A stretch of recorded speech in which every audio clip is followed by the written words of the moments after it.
Welcome back, Dr. Harper. Okay, I'm breaking my streak. I do have some items at the top for all of you. Lots going on in the world. The U.S. government condemns in the strongest possible terms the government of Ethiopia's unprecedented action to expel the leadership of all of the United Nations organizations involved in ongoing humanitarian operations. We agree with UN leaders. This is a stain on our collective conscience, and it must stop. The action follows the release of reports warning that hundreds of thousands of people are starving to death in northern Ethiopia. We're deeply concerned that this action continues a pattern by the Ethiopian government of obstructing the delivery of food, medicine, and other life-saving supplies to those most in need. We call on the UN Security Council and members of the international community to take urgent action to make clear to the government of Ethiopia that impeding humanitarian operations and depriving your own citizens of the basic means of survival is unacceptable. President Biden signed an executive order earlier this month enabling the U.S. government to impose financial sanctions on those prolonging the conflict in northern Ethiopia. We will not hesitate to use this or any other tool at our disposal to respond quickly and decisively to those who obstruct humanitarian assistance to the people of Ethiopia.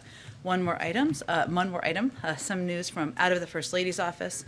Today, joining forces, the White House initiative led by the First Lady to support military families and the National Security Council released a White House report signed by the President and secretaries of 15 executive departments, which outlines the first round of administration-wide commitments and proposals to supporting military and veteran families, caregivers, and survivors. In May of 2021, the Office of the First Lady and the National Security Council launched a Joining Forces Interagency Policy Committee with representatives from across the executive agencies to work collaboratively on priorities related to the families of service members and veterans, caregivers, and survivors. This report details more than 80 specific commitments and proposals from across the administration and is the product of the Interagency's Policy Committee's months of work. Going forward, this committee will continue to advance these priorities, including those outlined in the report, through cross-agency working groups, and will report results and updated plans annually. Jonathan, why don't you kick us off? Thank you, Jen. A few all on the dealings at Capitol Hill right now. Senator Manchin told reporters a short time ago that he told President Biden that $1.5 trillion would be as high as he was willing to go for the reconciliation package. What was the president's reaction to that? Is that an acceptable number? Well, first I would say, as we've said many times, we're not going to outline private negotiations or private discussions, and we'll let the senators speak for that, as Senator Manchin did earlier today. The way the president sees it is that this is an ongoing discussion, an ongoing negotiation. Here's what we know. We know that timelines help make progress. We've seen that play out over the course of the last couple of days. We know that compromise is inevitable. We've also seen that play out over the last couple of days. And right now, we're clearly in the thick of it. I'd also note that during Senator Manchin's, and obviously I'm not his spokesperson, he can certainly speak for himself, but during his Q&A he did on the Hill today, he also referenced the fact that that there was a document from a couple of months ago, and I'll let him and Senator Leader Schumer speak to that. And he was repeatedly pushed and asked, would you go higher than 1.5? Would you go higher than 1.5? I will leave it to all of you to determine if he answered that question. But this is an ongoing discussion, an ongoing negotiation. And as I said yesterday, that's going to require all sides giving a little. And we're in the midst of that right now. So on that, key Democratic House leaders have said they will, quote, stay here all weekend to work to get a deal. Does the president plan to do the same? Will he be at the White House working this weekend, having visitors, calling and hosting congressional lawmakers? Well, as Speaker Pelosi said earlier, and we're following the same motto, we're taking it hour by hour here and making a decision and determination about what's most needed. So as it relates to what's even going to happen this afternoon, we're open. He's available. He's been making calls this morning. He's open to having visitors. He's open to going places. But we're going to make those decisions hour by hour. So the weekend's a little bit away, but I will tell you that this is the president's top priority right now, getting relief to the American people, making sure we're lowering costs for the American people. We're addressing the climate crisis. We're rebuilding our roads, rails, and bridges. We've made progress, and we're still at work at it. Last one from me. One of the president's central promises when he was elected was to restore Americans' ability to be confident in their government again, to believe in institutions again. What is the White House's message to the Americans right now who look at this and see a mess? Nearly a government shutdown, the debt ceiling is unclear, legislation not being passed, at least not yet, even though Democrats control the bodies of government, and those Americans don't feel that they can be confident in the government. What's the White House's response? Well, first I would say the President, the Speaker of the House, and the leader have more experience getting legislation across the finish line than any group of Democratic leaders in history. We're in the middle of it right now. It's messy, this sausage making on Capitol Hill. Policy making is messy. There's negotiations. They all have representatives who are advocating for their points of view. That's democracy in action. What I can tell them is that we're on the path to keep the government open. You just saw that pass the Senate. It was going over to the House.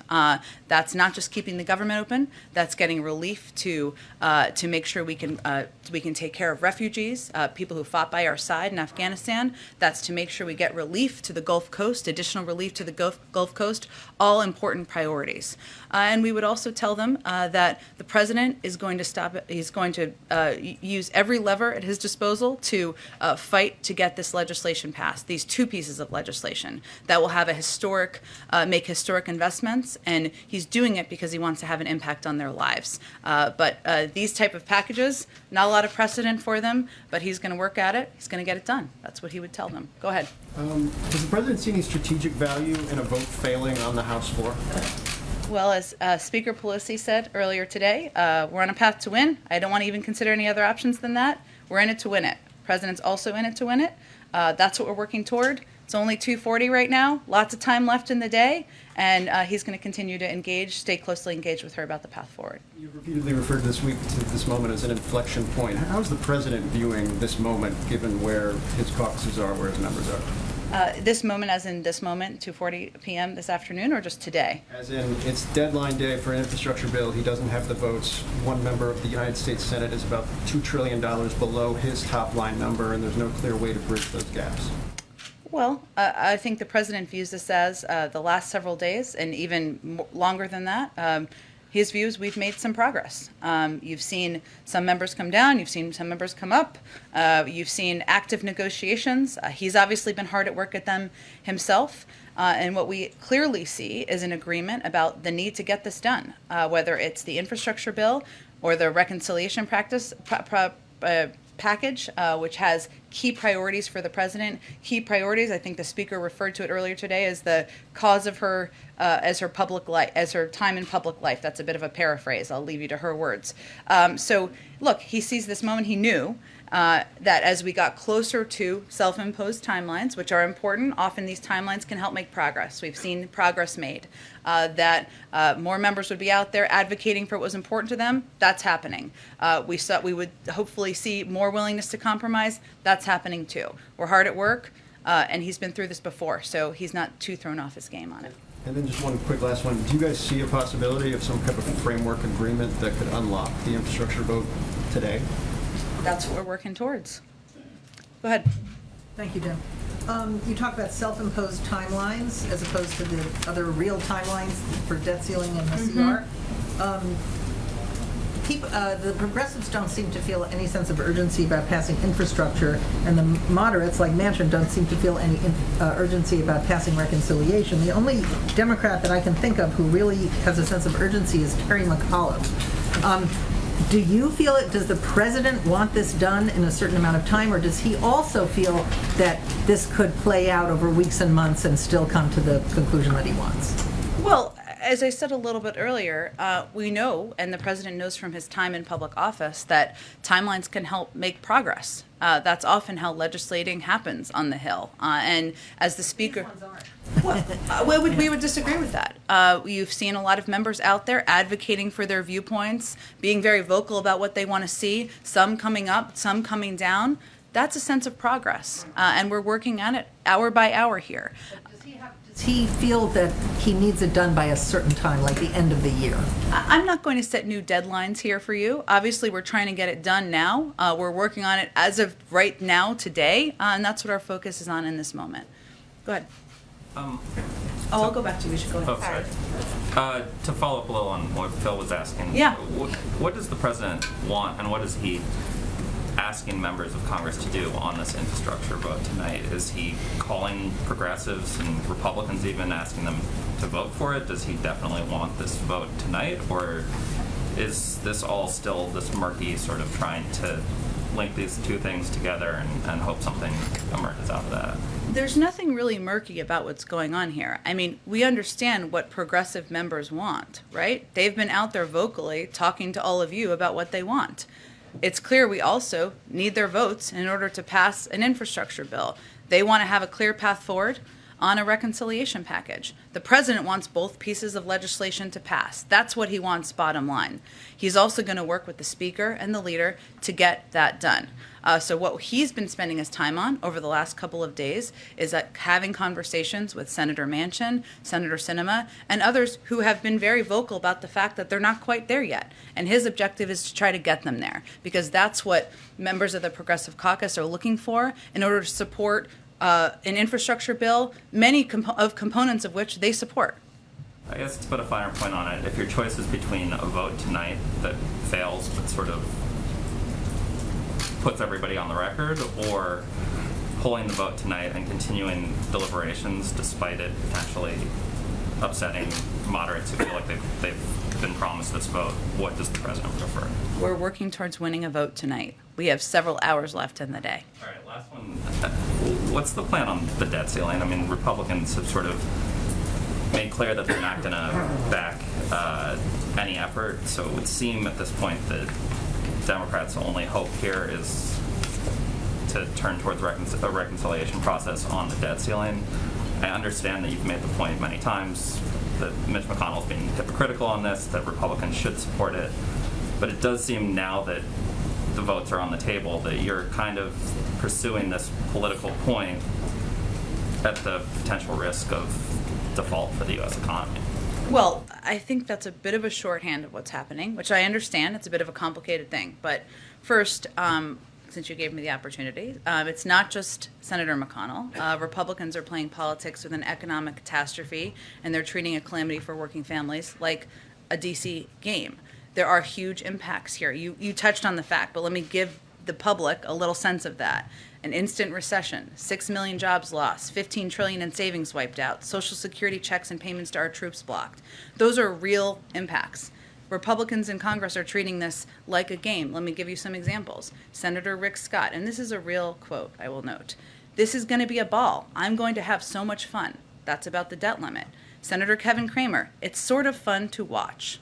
And Senator Cornyn said yesterday that Republicans would use every tool at their disposal to slow Democrats from doing this on their own. What we're trying to do right now is do it on their own. Do it on our own. That is what Leader Schumer is working to move forward on. And obviously, as you know, Republicans have blocked that effort. Of course, we are going to continue to press. We're not going to let up on that, on Republicans to do what's responsible, to protect the full faith and credit of the United States, as has been done 80 times in the past. We've also been working to do it on their own. We're going to keep working with Leader Schumer to get that done. But you're not going to ask for Democrats to push on reconciliation? I'm not going to get into additional mechanisms here. We're going to continue. I don't think we're not going to, nor should anyone let Republicans off the hook here, so we're going to continue to press them on it. One of the things that Senator Manchin said today was that the kind of the concern that he has around the 3.5 number is about how it would impact inflation in the economy. And I'm curious what the White House thinks of that concern and what you've done to allay that concern. Well, we've conveyed privately what we've said publicly and what many, many economists have also conveyed publicly, which is that what these packages will do is they will address inflation and costs over the long term. That's one of the core reasons that people should be supporting them. So if you are concerned about inflation, that's exactly a reason you should support these packages. And would the president sign a reconciliation bill that does not include negotiating on drug prices? The president has obviously proposed that. He feels strongly about the need to make prescription drugs, I should say, more affordable to the American public.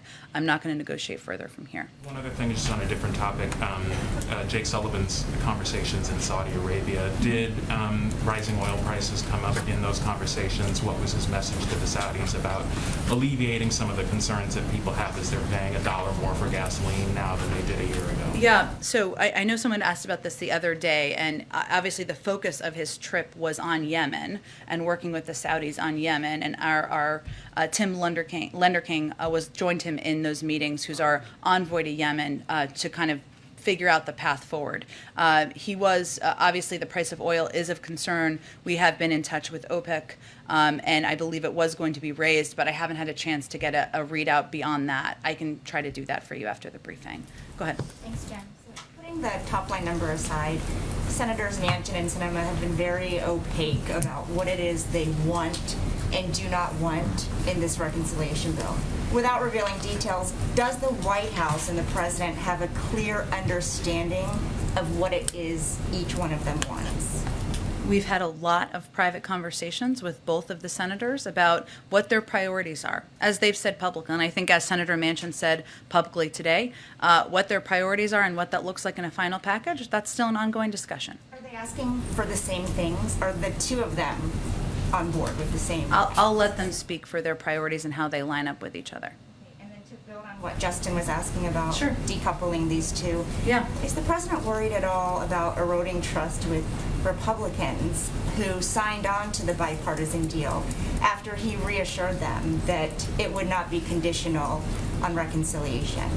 Well, let's remember what's actually going on the Hill here. Republicans in the House, led by Kevin McCarthy, are opting to vote against rebuilding roads and railways and bridges, despite the fact that the package was sent over with the support of 69 senators. So I think if you're asking about trust or whether people are delivering for the American people, you should direct it at Kevin McCarthy. Go I'm ahead. asking because the progressives have made so clear that they refuse to vote on infrastructure without a vote on reconciliation first. Why doesn't the president ask them to treat them separately? Well, I think To treat the two bills separately? the president has made clear both are his priorities. He's also made clear he wants to get them both across the finish line. What we're talking about now is the legislative process and how you get the majority of votes to get both of them done. And that's what he's working to negotiate and working to unify the caucus around. Go ahead. One more Yeah. on a separate topic. Sure, go ahead. The National School Boards Association has sent a letter to the president asking for help from federal law enforcement Yeah. agencies because of the violence and the threats that they're seeing across the country. Has the president received that request, and are you considering offering that help? Well, first let me say we take the security of public servants and elected officials across the country very seriously, and obviously these threats to school board members is horrible. They're doing their jobs. Obviously there are going to be different law enforcement authorities that will be related to each community and where this is happening. So we'd certainly refer you to them about any specific threats, and we'd encourage individuals to report any threats they face to local and state law enforcement agencies. And we're continuing to explore what more can be done from across the administration. But again, a lot of this will be local law enforcement and how they can help ensure these school board members feel protected. Go ahead. Thank you, Jen. Has the president at all lost control of his party? Depending on which perspective you're looking at this from, some people say that it appears that progressives are running the show, they're banding together and making their demands. Other people are saying, looks like Joe Manchin is playing president. So who is in charge? Well, this is how democracy works. I know it feels foreign because there wasn't much that happened over the last couple of years, but how it works is the American people elect their elected officials. The President of the United States puts forward a bold and ambitious proposal, and then everybody negotiates about it. And they have different points of view. That's how democracy should work. We're in the midst of it right now. We're not trying to paint over how messy it looks from the outside. We know that. But what the good news is that there is agreement that among most Democrats, if not every single one of them, that we need to get something done, that we need to do more to rebuild our roads and railways and bridges, that we need to cut costs for the American people, we need to address the climate crisis. There's agreement on that. Now we're in the nitty-gritty details, which is very important, but that's the end stage of this process, and the American people should know that that's what the president's working on. I want to follow up on Ouija's question. So if the bipartisan bill fails or is stalled or doesn't happen today, it would appear that these two bills, the reconciliation and the infrastructure, are linked. And the president, made statements that Republicans should be able to vote for the bipartisan bill on its merits. He stood in front of the White House with a group of Republicans who negotiated that infrastructure bill. Is there a message that he has to those Republican senators who voted to pass that bill on its merits, that this bill is somehow not linked with the reconciliation because of what's happening in the House? Well, if we're working towards victory here and a win. If it doesn't pass, it's because it doesn't have enough votes. I think Republicans in the Senate understand that and know how this process works. But that's what we're working towards now. That's what the president's been making phone calls about. That's what we have his schedule cleared for this afternoon. And I'm not going to make a prediction of what the outcome will look like several hours from now. The vice president, I mean, she was a senator as Yeah. recently as this year. Yeah. Why isn't she on the Hill helping to broker this deal? Well, the vice president had the CBC over, the CHC last week. She's been making calls herself, just like the president. If it's constructive for her to go to the Hill or for him to go to the Hill to have members down here, they'll do that. We're ready and willing. This is our top priority, all hands on deck. But a lot of what's happening right now is discussions at a staff level, a senior staff level, to get through these intricate details, and that's where the focus is in this moment. Go ahead, Kelly. Since we haven't seen the president much publicly this week, Yeah. and you talked about leaving room in his schedule, can you paint more of a picture of what's happening behind the scenes? Are these calls happening from the Oval? Is he inviting guests to the residence? Does he have a whiteboard with his own whip count? Can you give us a picture of what I it like looks that like visual. back there? I would say he does not have a whiteboard with a whip count. I can assure you he's more of a paper and pen kind of guy. But look, he's been meeting with staff. He's been getting updates from staff as they've been having engagements with the Hill. You all know who the senior members of his team are who are negotiating, whether that's Steve Ricchetti or Louisa Terrell, Brian Deese, Susan Rice. What he's asked his team to do, including the policy members, which people don't always factor this in, is be available to have conversations with members about questions they have, to help address any parts of it they have suggestions on. So he's getting regular updates. People are in and out of the Oval Office, providing him updates on their individual conversations, and he's picking up the phone and calling people as needed, whether that's the Speaker or Leader Schumer or other members, to have a conversation about the status, to check on where they are, to follow up and maybe a conversation they may have had with his staff. These conversations are happening from the Oval Office, but certainly he does some from the residence. Depends on what time of day it may be. And are you running your own whip count, or are you relying on Hill resources to do that? We're very closely in touch, as you know, with leadership on the Hill. The president himself is. Of course, we're certainly in touch with members ourselves about where they stand, where they may have concerns or any hesitations. Go ahead. I'll come back to you, Terry. I'm sorry. Go ahead. We finally learned today Senator Manchin's position on his top line number. Senator Schumer's been aware of it since late July, and Senator Manchin said that he told the president already this $1.5 trillion number. Why has the decision been made strategically to pursue Senator Manchin, Senator Sinema, and not try to, in the last couple of weeks, apply more pressure on progressives to take half a loaf and say, this is low-hanging fruit, it's a $1.2 trillion infrastructure plan, let's move on that? Why was that strategic decision made not to do that? Both of these are huge priorities to the president. I'd also note that when Senator Manchin was asked, and he can obviously speak for himself, but just since I've read the whole transcript here, he also repeatedly referred back to a document that went back to July 28th. I'd remind you all that this is an active negotiation and discussion. And it is incumbent upon members to put out where they stand and where they are. And as we've seen over the past couple days, that's an ever-changing process. So before you make conclusions about what the end results will be, I would remind you to look at the last several days or even weeks about how these discussions have progressed. Senator Manchin said today he believes his position is, it sounded to me like his position was firm, and he also said that if progressives feel that the Congress should spend $3.5 trillion, that they should convince voters to send more progressives to Washington. That sounded to me like he's saying that through the end of this Congress, he's not going to agree to $3.5 trillion. We could certainly parse Senator Manchin's words, but I am certain he'll go answer questions again, and your colleagues should ask him more questions. But why do you think that this is not, why do you think that Senator Manchin's position on this is not final?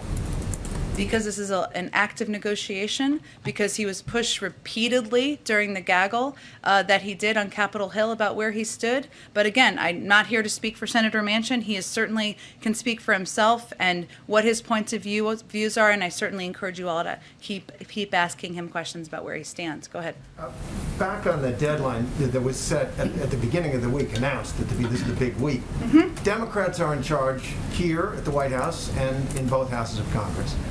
And they set the deadline. Democrats set the deadline. To be clear, they just set the date of a vote. All right. You called it a deadline, I was just using your... Okay, fair, but thank you for the clarification. They set the time of a vote. Democrats set this vote. Now they're going to miss it, fail to make it.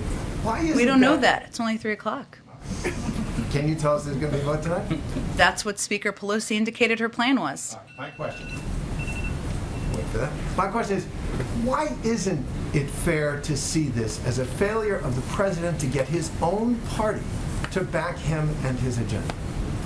Why isn't it, before we've even had a vote and we don't even know where it sits, a failure of the president?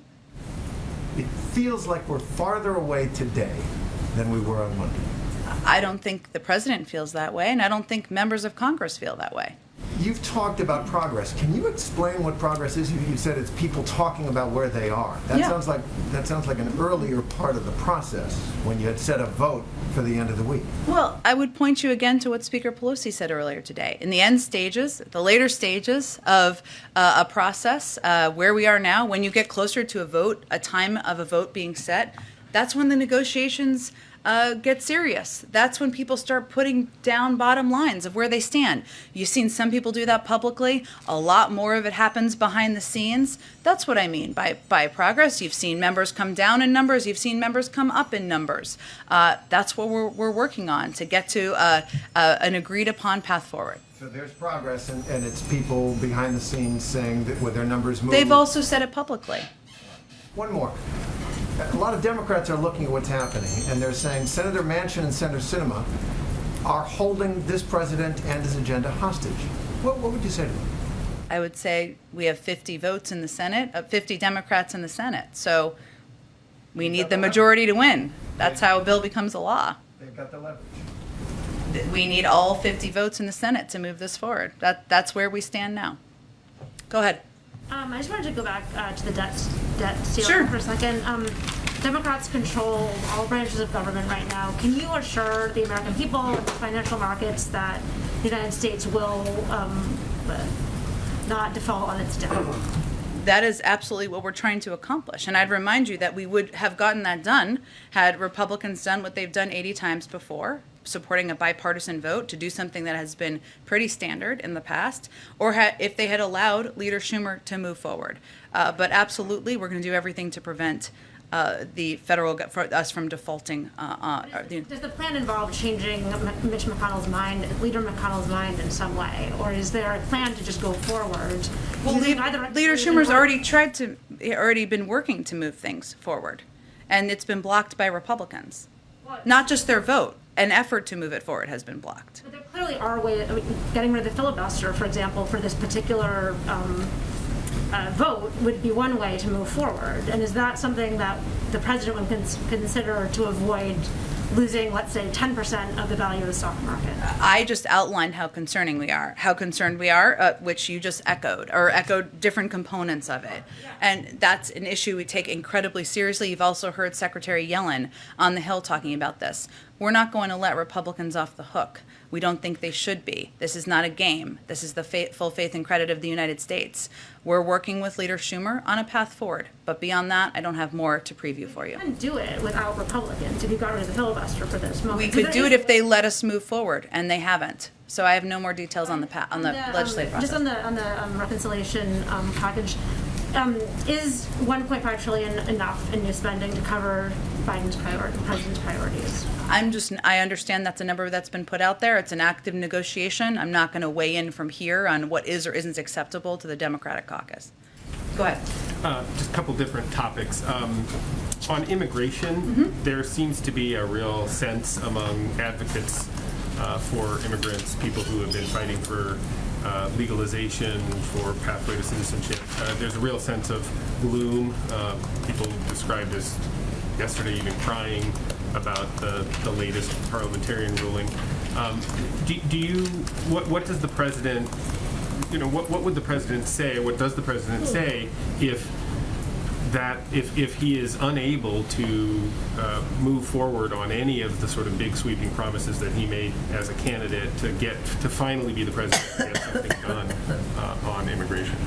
Well, we don't accept that. We're 9 months into his presidency, and we share the disappointment. Obviously, as you know, and you touched on, the parliamentarian ruled twice in different ways that it could not be included in the reconciliation package, or components, I should say, of immigration reform could not be included in the reconciliation package.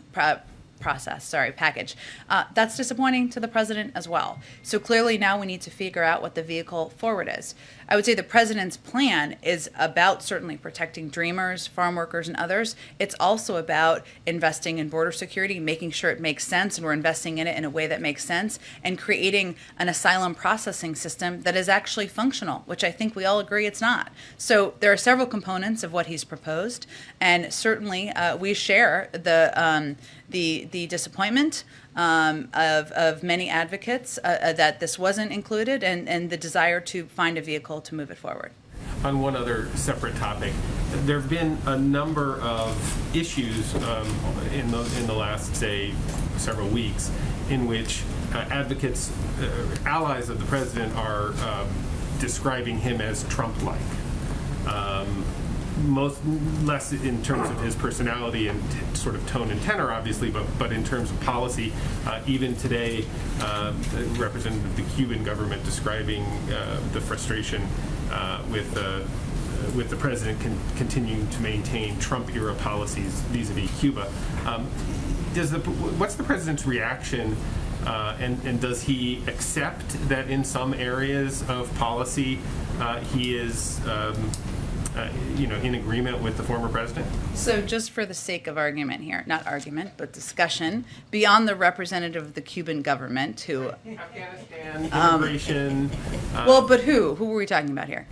Who's saying that the president's like Trump? Oh, I mean, I could find you quotes. There have been quotes in our paper and quotes in lots of folks have, depending on the issue, whether they are immigration advocates or, folks in the Afghanistan who sort of watch Afghanistan. There have been numerous on-the-record descriptions of the president embracing, and it's actually in some ways just a factual thing, right? But like on what policy? On what policy? Sorry, I don't. You can name people, or what specific policies? Well, I mean, for example, Afghanistan would have been the maintaining of the former president's decision to withdraw troops. On immigration, it's in maintaining Title 42 and keeping Title 42 in place. I mean, they're... The submarine. Which one? The submarine. Yeah, The president was compared to Trump. To Trump, well, that's the French foreign minister compared him to Trump in terms of how he handled the AUKUS negotiations. So, look, I take each one of these. On Afghanistan, the former president struck a deal without the Afghan government that we heard the military convey yesterday led to the demoralization of the Afghan security forces and the Afghan government, where he also released 5,000 Taliban fighters into Afghanistan. I would say the president took a pretty different approach than that in ending a war that the former president didn't end, something the American people strongly support. As it relates to AUKUS, I'm not even sure what that's referring to in terms of what they're comparing. The president worked with key partners, Australia and the United Kingdom, to come to an agreement that would help provide security in an important part of the world, in the Indo-Pacific. A priority that, frankly, getting out of the war in Afghanistan leaves space for us to spend more time addressing. What was the last one? Immigration? Immigration, Title 42, tariffs on China. I mean, there's... Title 42 is a public health requirement, because we're in the middle of a pandemic, which, by the way, we would have made progress on had the former president actually addressed the pandemic and not suggested people inject bleach. So I think we're in a bit of a different place. I'm happy to discuss more examples. I think people be pretty hard pressed to argue that the president has taken any aspect of the former president's playbook and used it as a model of his own. Go ahead. Senator Manchin has also said that he wants to means test as much as possible of this reconciliation package. Without getting into, or speaking for the senator, as you've said, what is the White House's position on, means testing in this package? Well, you can call it whatever you want. Sometimes when you say means testing, not you, but when it's said, it sometimes has not the right connotation or the wrong connotation. The president's proposals, many of them, have been targeted at the middle class, as have these proposals and these initiatives, which means there's a cap on income through which you can benefit. That's what you can call it, whatever you want. If you call it means testing, the president is very open to targeting by income many of his proposals, and that's something that you can see throughout many components of his agenda that have been proposed and many that have passed to date. Does the White House believe that you all are currently in alignment with Manchin on what those thresholds would look like? Or? It's an ongoing discussion, but again, our objective is to target and focus on bringing relief to the middle class. That's what the president wants to see this agenda accomplish. In an op-ed for USA Today this morning, Senator Bernie Sanders defended the $3.5 trillion price tag, asking, please tell me what we should cut. This came out before Senator Manchin gave his line in the sand. Without speaking for either senator, does the White House believe that there's any provisions that if we are talking about getting somewhere between 3.5 and 1.5 that are absolutely, you all cannot stomach not having them in the final package? I'm not going to put anything on the table here. It's clear as numbers come down, which they will, that there will be cuts to different components. That's just the nature of the totals here. But we'll leave those conversations private. I know you're eager to know more, and hopefully we'll have more to share soon. Finally, just one more point. As you all have said from here, the public polling has consistently found that many parts of both packages are very supported by the American people. The American people are also very consistently pessimistic about action in Washington. So, but ahead of what we're going to be seeing, whichever way this vote goes tonight, what is your message to the public as they look at the ongoing situation in Washington about what is your message to the American people as they look at, as you've said, a messy situation, the chaos of democracy? We hope we can prove them wrong. Go ahead, Karen. Thanks, Jen.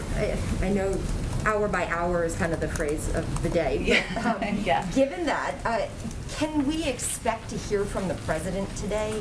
Or what would have to happen for us to hear from the president today? We'll see. I can't make a prediction for you now, but it is certainly possible. It's also possible he has more meetings. He'll certainly make more phone calls. Possible he moves. But I don't have anything to predict for you at this point in time. And last night he went to the congressional baseball game. Yeah. Did he go specifically to do some arm twisting or lobbying on infrastructure? And he spent some time with Republican lawmakers, something he really hasn't done here at the White House. Can you give us a sense of what he talked about with those Republican lawmakers? What was the interaction like, the tone of those conversations? I think you're undervaluing his baseball prowess and history, which he was honored for last night. No, look, I think what the president, and I saw him this morning, he was reflecting on how it was, and I think this is a tradition, the congressional baseball game. You know, it's something that has been around for some time where Democrats and Republicans go participate in one of America's favorite pastimes. And you saw, I think you all saw in photos, but for people who didn't see, he visited with some Republicans down in their area, dugout, I don't even know what it's called, okay, dugout, help me out here, thank you. He visited with my husband's going to be really mad about that. He visited with some Republicans. You know, it wasn't meant to be a negotiation. It was a discussion about, you know, how things are going and work we're all committed to, and just saying hello to them. And sometimes, you know, that's important and powerful too, at a time where there's been so much division, where there's a view from many in the public, as per the question earlier, that people can't work together, can't get things done. And this was an opportunity to have a moment to visit with, to see people you've known a long time, to meet new people, and to move beyond partisanship, to celebrate one of America's favorite pastimes. Response to you about getting booed last night? Any reaction to that? He's been in public life long enough to know there's going to be some yays and jeers in most big public places. Go ahead. Can I just follow up on that? In some ways, does his visit and the rituals of getting together sort of prove the point that the FaceTime doesn't work? I mean, you referred to Leader McConnell and the Republican Party not willing to raise the debt limit. He's had plenty of FaceTime with Leader McConnell for decades. Maybe it just doesn't matter, and people are going to do what their political interest or what they believe their political interest tells them to do? Well, this is how the president views it. You're going to have strong disagreements, as he does with Senator McConnell, about how he's approached the debt limit. You're also going to have areas where you may come to agreement on, as they do on infrastructure and the importance of rebuilding our roads, our railways, and our bridges. And it's important to maintain lines of communication and discussion to figure out where you can work together. That's also how he views and approaches diplomacy. We can call out and publicly and argue strongly privately issues we have with foreign governments. But we also sometimes still look for ways, most of the time, for ways to work together. That's been his approach. I would say that given the infrastructure bill passed with 69 votes, that's evidence of it working. Go ahead. Thank you, Jen. You mentioned at the top that on September 17, the president signed an executive order authorizing sanctions to be used against those undermining peace in Ethiopia. But right now, it doesn't seem the Prime Minister of Ethiopia, Abiy Ahmed, is interested in peace. He refused to meet with Samantha Power when she was there. He's expelling UN staff from the country. He's taking all the steps that prove that he's not interested in peace. Why not take the sanction now? Why not impose the sanction now? Or take more drastic action against not just him, but also the president of Eritrea, who still have troops inside Ethiopia? Well, absent clear and concrete changes, we will. We're preparing to take aggressive action under this executive order to impose targeted sanctions against a range of individuals and entities.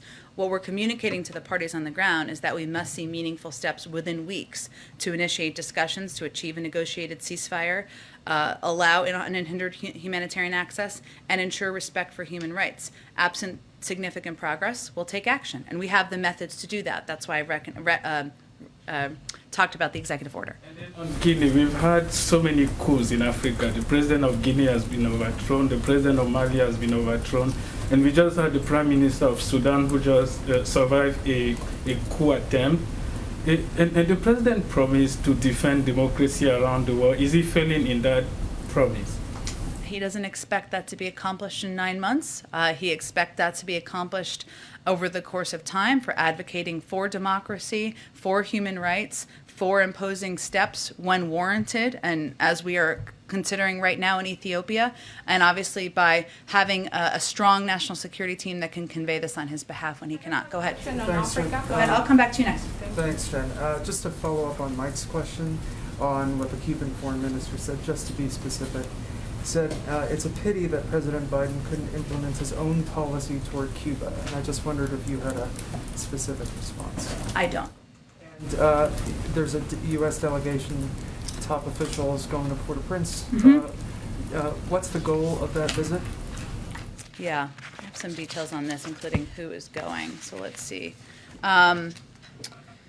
So what they're doing, when we feel it's pretty pivotal to have high-level officials from here engaged and traveling back and forth to Port-au-Prince to have discussions with actors across the political spectrum to see what we can do to help support dialogue and development for the Haitian people. We know it's a clearly profoundly challenging time on the ground, and it's crucial that we meet with a range of stakeholders to help move this process forward or help support the process moving forward in a way that's in the interest of the Haitian people. So this is really an effort to be engaged, to be on the ground. I can tell you, and you may know this already, that our newly confirmed Assistant Secretary for Western Hemisphere, Brian Nichols, is on this as a part of this delegation. Our NSC Senior Director for the Western Hemisphere, Juan Gonzalez, are there. They're meeting with civil society groups, political stakeholders, the Haitian government, and they're, of course, as I noted, discussing a Haitian-led process charting the path to democratic elections.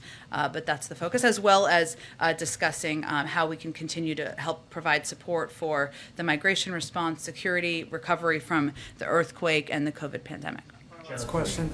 The Secretary Mayorkas had said he expected the results of an investigation on the Border Patrol officers on horseback by the end of this week. What's the status of that investigation? I know he said that. As I understand, it's still on track, but I would really point you to the Department of Homeland Security on any update. Brian, why don't we go to you last? Thank you very much, and I appreciate it. I wanted to ask what the president's reaction is to Democratic lawmakers calling on him to lean more on Senator Manchin and Senator Sinema. What is the president's reaction to that? Well, I would say first the president's reaction is he was in the Senate for 36 years.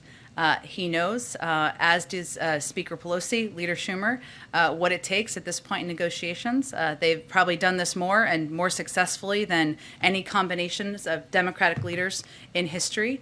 And his approach has been, yes, of course, it's listening. Yes, of course, it's conveying viewpoints and having sometimes, direct and candid discussions, but he knows how to do this, and a lot of people who are throwing stones aren't a part of these negotiations. They're one-on-one, so I think they should leave it to him and others to get them done. There are members of his party that want him to be more actively involved and come out publicly and said, we want to see the president more actively involved. What's his response to that? I would say that, as I would point to something Congresswoman Jayapal said yesterday, right now it's not a secret about what is the holdup. The holdup is that we need to get 50 votes in the Senate to move the infrastructure, to move the reconciliation package forward in order for members of the Progressive Caucus in the House to feel comfortable that there's a path forward. As many of them have conveyed, the president's role in communicating with Senator Manchin and Senator Sinema to help get that done is probably one of the most constructive roles he can play, and that's what he's been focused on over the last few days. Thanks so much, everyone. Okay, last one, because I promised you. Go ahead. Thank you. Jen, the president of Angola, President João Lourenço, was in D.C. last week, and he met with Jake Sullivan and Madam Speaker of the House. And I just want to check with you if the president made any comment about this visit, because Jake Sullivan, on the day that he met my president, he said he would brief the president on that day. So I'm trying to check with you if you heard any comments from the president. I don't have any additional comment. I think we put a readout out about Jake Sullivan's meeting, but I don't have any additional comments. And on Sullivan. Thanks so much, everyone. If he's indicted by Durham, will he step down?